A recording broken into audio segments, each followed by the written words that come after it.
Hello everyone, welcome to my YouTube channel. Let's make a YY noodles with me. र मैले बनाउने कसरी चाहिँ हैन मेरो बीचमा चाहिँ हैन कुनै फोन ह्याङ भएर भिडियो ह्याङ आए पनि केही नि छैन, जस्ट म्यानेज इट हैन, एडजस्ट गर्नु होला। अनि मैले चाहिँ यहाँ प्याज लिएको छु, गोलबेडा लिएको छु, अनि लसुन लिएको छु, मसँग धनिया पनि थियो, खोर्सानी पनि थियो, कागती पनि थियो, सबै कुरा थियो। त्यही भएर आई एम मेकिङ दिस हैन। मलाई चाहिँ जेमा पनि लसुन फुराएको चाहिँ एकदमै मिठो लाग्छ, जेमा पनि हैन जस मलाई लसुन फुराएको चाहिँ एकदम मिठो लाग्छ, त्यसको टेस्ट एकदमै मिठो आउँछ कि। त्यही भएर मैले आज यो चौचोमा पनि वाइवाई चौचो बनाउँदाखेरि पनि आई ह्याड पुट मैले लसुन चाहिँ हालेँ।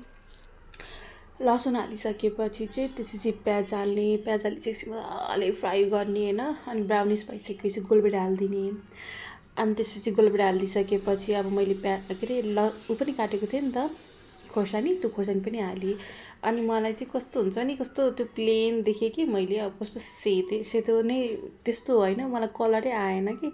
अनि मलाई कलर त चाहिन्छ, त्यही भएर मैले थोरै बेसार हालेँ होइन। टेस्टको लागि भन्दा नि त्यो कलरको लागि चाहिँ मैले हालेँ। अनि थोरै नुन हालेँ कि त्यो मसलाहरू अलि मजाले टेस्ट मिठो आओस् भनेर। अनि त्यसपछि मैले चौचोको मसलाहरू सबै हालेँ। अनि मसँग चाहिँ के थियो भने केरागुडीहरू थियो कि थोरै, अनि त्यही गुडिलाई पनि मैले हालेर मजाले चलाएँ। त्यसपछि मैले चौचो हालिदिएँ। चौचो हालिसकेपछि एकछिन चलाएँ होइन, किनभने सबै मोलमाल गर्नु पऱ्यो नि त, मोलमाल सबैलाई मिक्स गरेँ। अनि त्यसपछि मैले पानी हालेँ। पानी हालिसकेपछि चाहिँ मैले त्यसलाई बोइल हुनलाई दिएँ टाइम होइन। अनि त्यसपछि बोइल भइसकेपछि चाहिँ इट लुक्स रियली यम होइन तपाईँहरू। अनि त्यसपछि मैले यसलाई सर्भ गरेँ। सर्भमा चाहिँ मैले के गरेँ भने चाहिँ खोर्सानीको अचार विच इज होम मेड होइन, त्यो मैले हालेँ। अनि कागती हालेँ। अनि यति मिठो हुन्छ नि यो खोर्सानीको अचार त, वाउ मेरो फेभरेट हो होइन। जेलाई पनि मिठो हुन्छ कि, जेमा पनि मिठो हुन्छ। चौचो खाएँ चौचोमै मिठो, चिउरा खाएँ चिउरा तरकारीमै मिठो, भात खाएँ भातमै मिठो। वाउ, दिस अचार ह्याज जस्ट मेड माई सबै कुरा मिठो।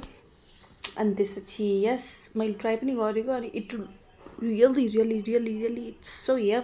अनि मैले चाहिँ कागती पानी थियो, अनि चिसोमा चाहिँ यस्तो गर्मीमा चाहिँ कागती पानी र चौचो खाँदै मैले इन्जोय गरेँ। So hope you like my videos. So do comment, like and comment गर्नु है को चौचो लभर हो। म चाहिँ वान, मेरो त म त आएम त